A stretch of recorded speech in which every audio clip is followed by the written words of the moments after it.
Olá, estamos chegando aqui na nossa nona e penúltima aula desse curso. Eu espero que até aqui esteja valendo a pena, que mais uma vez você esteja aplicando, né, aquilo que a gente está conversando.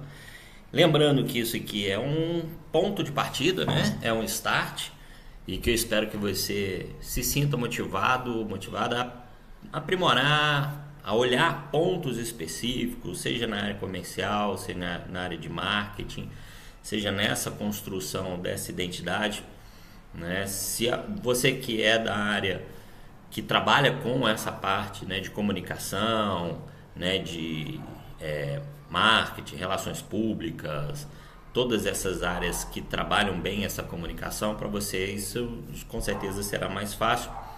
Mas de repente você precisa aprimorar um pouco mais em termos de tecnologia, em termos de processo.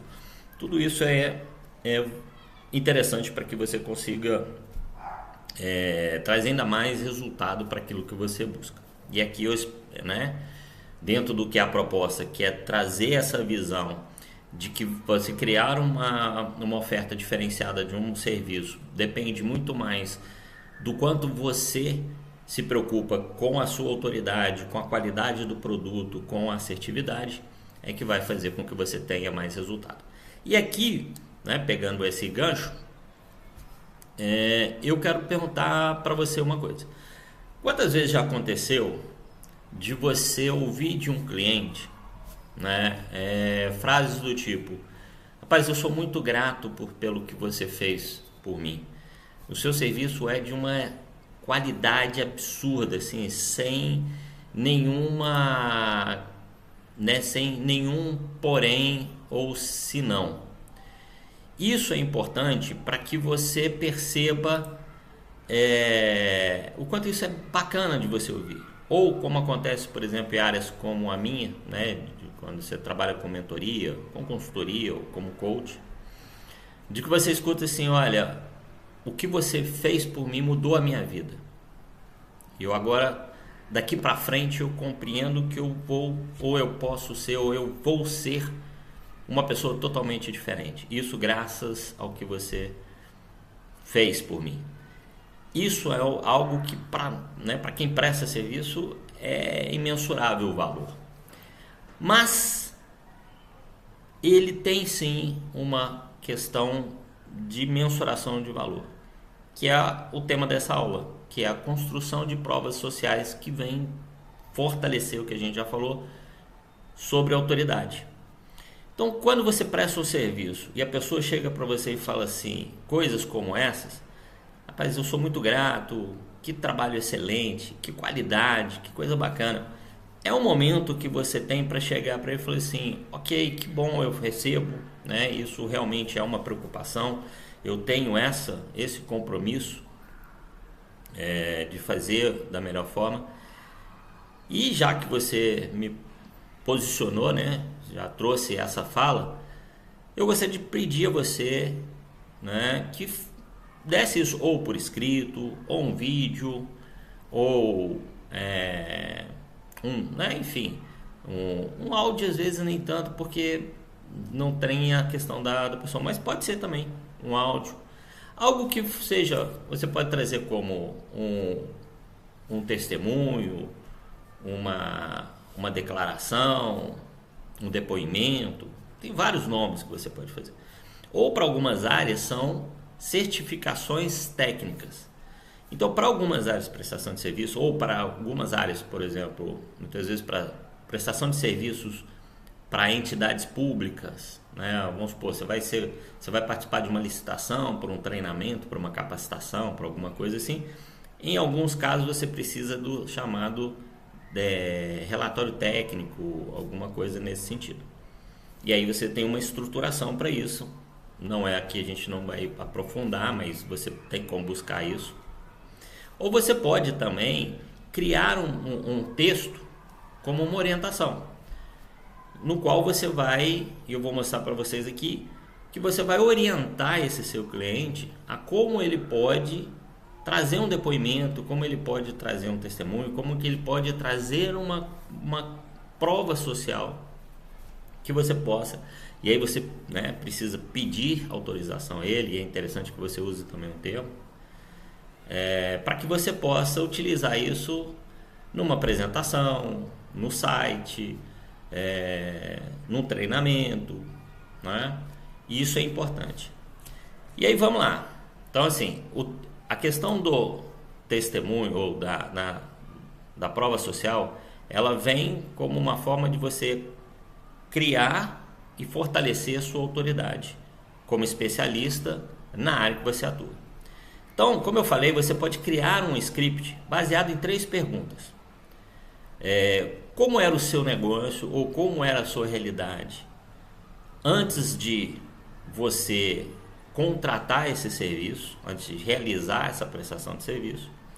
Qual foi a principal mudança e que de forma concreta você consegue perceber essa mudança, né? Pode ser desde o começo do trabalho até o encerramento da prestação de serviço.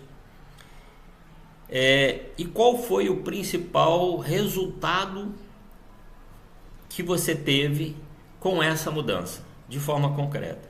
Então pode ser, por exemplo, um aumento do faturamento ou da lucratividade, uma redução do turnover, um maior comprometimento e colaboração da equipe dentro do processo, uma maior assertividade e agilidade na execução do trabalho, uma maior valorização da satisfação, da percepção de satisfação do cliente com relação àquilo que foi prestado. Então, ou seja, vou imaginar o seguinte: você presta serviço na área de alimentação e você faz toda a parte de estruturação do atendimento, satisfação do cliente em restaurantes. E aí você pode, por exemplo, imagina que o cliente chega para você e fala assim: olha, a gente tem um problema aqui que os clientes reclamam um pouco da demora, do atendimento, da forma como, né, os colaboradores abordam. Ok, você faz o trabalho, então qual que é? Você tem um ponto de partida. Então é uma insatisfação do cliente. Se você tem uma percepção, se você consegue fazer ali uma pesquisa rápida, alguma coisa assim para, digamos assim, para ter uma espécie de diagnóstico. Então naquele momento, de 0 a 10, a percepção do cliente em média é de 5, 6 pontos. Tá? Ou seja, tá ali na média. E aí depois você presta esse serviço, fez uma avaliação, acompanhamento, fez uma pesquisa, isso subiu para 8, 9. Então, ou seja, você já teve um acréscimo concreto. Então, assim, numa pesquisa inicial era de 5, numa pesquisa após a realização do trabalho, passou a ser o nível de satisfação para 8, 9. Isso tem 2 pontos, né? Você pode criar para o seu cliente algo que ele possa fazer para corrigir, para chegar próximo de 10. Ou se ele entender que 9 é um valor satisfatório, ok, está tudo certo. Mas baseado nesses 3 critérios, então, ou seja, qual era a realidade, qual era o grande problema, qual era a dor que ele sentia, a gente já trabalhou isso. O que mudou no negócio ao longo do processo e qual foi o resultado concreto disso. O que mudou e qual o resultado pode parecer algo quase que um sinônimo, né? Mas existe uma diferença. Por exemplo, o que mudou? Mudou a forma como os meus funcionários entendem a importância, a relevância do trabalho deles e de se comprometer com um processo mais estruturado. Então mudou isso. A efetividade, o comprometimento dos colaboradores. Qual foi o resultado com essa mudança? Um aumento da satisfação dos clientes. Perceberam? Então, eu posso ter, por exemplo, um aumento do faturamento foi o que mudou. Mas qual que é o resultado? Um crescimento de mercado, um aumento no percentual no número de novos clientes. Então, ou seja, eu consigo trazer mais clientes para dentro com a mudança que teve dentro desse processo. Então, assim, isso ajuda com que o seu futuro cliente, que de repente esteja passando por uma mesma dor ou uma dor semelhante, ele já consegue visualizar e falar assim: opa, é por aí mesmo, tá? Uma outra questão é que você pode utilizar, e aí como que seria mais uma prova técnica, como eu falei, né? Se você vai participar de uma licitação ou uma empresa, por exemplo, mesmo uma empresa privada, né, mas de um porte maior e que ela exige, né, uma comprovação técnica, né, da qualidade, isso é muito utilizado para cada vez mais serviços complexos e mais especializados. Então vamos imaginar o seguinte, você tem lá uma indústria da área de agronegócio que quer trabalhar a formação de novos líderes, né, a melhoria da liderança dos níveis médios ali da hierarquia. Então seria de coordenador, supervisor, alguma coisa nesse sentido. Beleza? E aí ele quer saber o seguinte, falou assim, olha, quais foram o que você tem como estudo de caso, né, como uma prova técnica. Então você pode falar, olha, eu trabalhei na empresa X, pode ser até uma empresa de um setor diferente, mas que tinha o mesmo problema. Então eu fiz isso numa empresa do setor automotivo, fiz isso numa indústria mobiliária, né? Fiz isso no setor hoteleiro, numa rede hoteleira, enfim. E aí você vai estruturando, né? Qual era o problema que mais trazia necessidade de mudança, como foi o método que você utilizou, e a gente falou sobre método na aula 4, né? Qual foi o método que foi aplicado, quais foram as técnicas, ferramentas, trazer um número gráfico, por exemplo. Então assim, olha, eu tenho 15, 20, 30 clientes atendidos. E aí você vê, por exemplo, os resultados antes e depois, principais ganhos, nível de satisfação.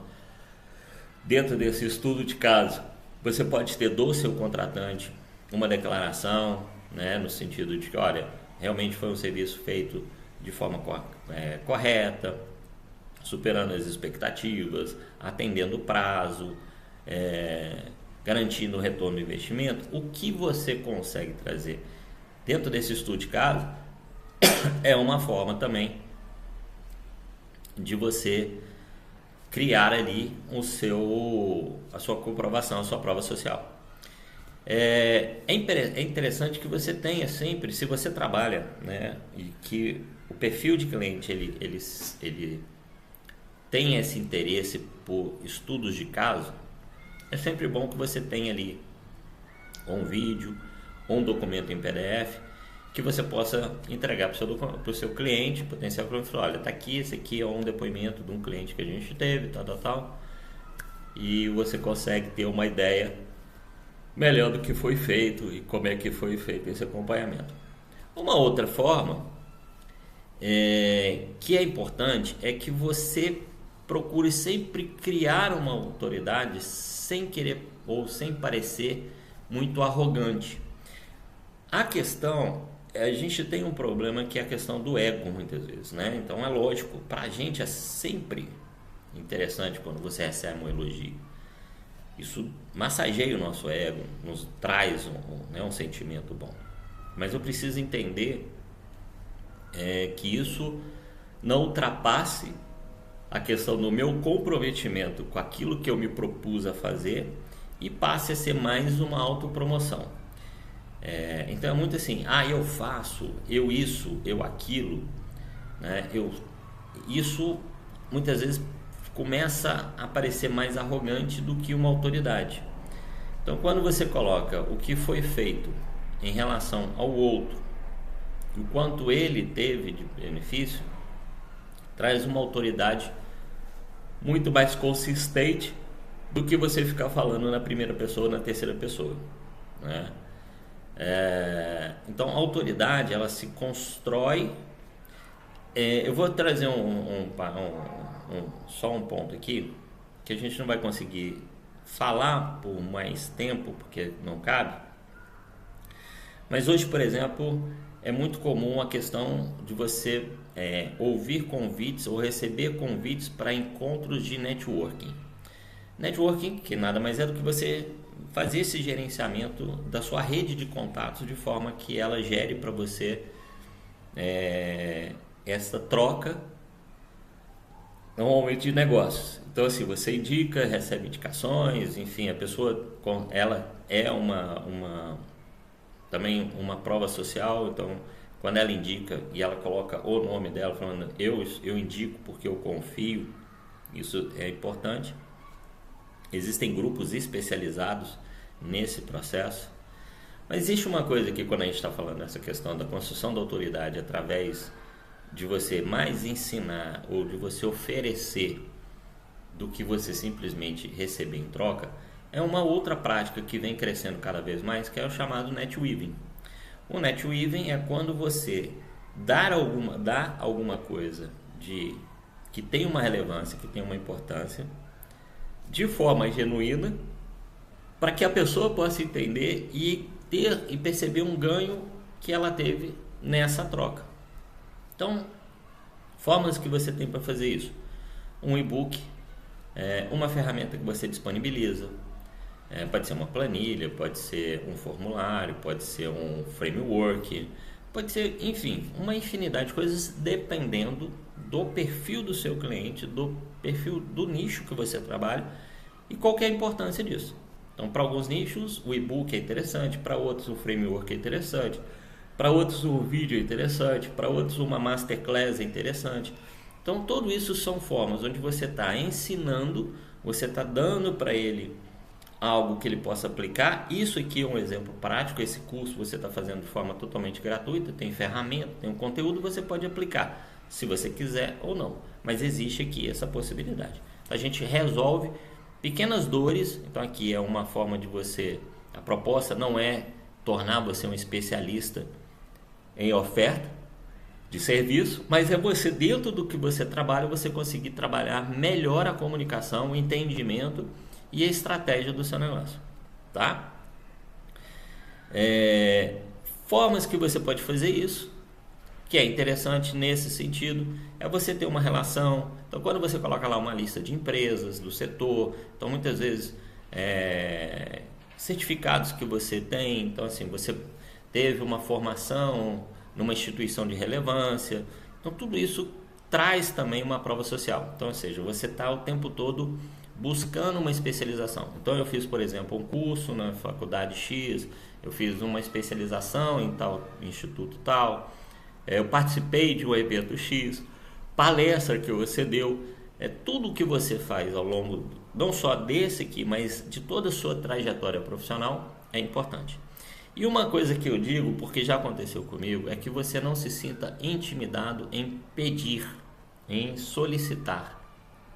Se você garante e você confia no trabalho que você faz e que a satisfação do seu cliente ela é realmente positiva, com certeza ele vai ter essa oportunidade, essa possibilidade de te oferecer ali esse testemunho. Beleza? Ficamos por aqui. Vamos agora para a nossa última aula. Como sempre, acessa o conteúdo, tem um exercício lá para você fazer e você consegue ter ali uma aplicação. Lembrando que quando você diz que é bom, isso é marketing. Quando o seu cliente diz sobre você, ou o mercado diz sobre você que você é bom, isso é autoridade. Ok? Um abraço e até a próxima aula.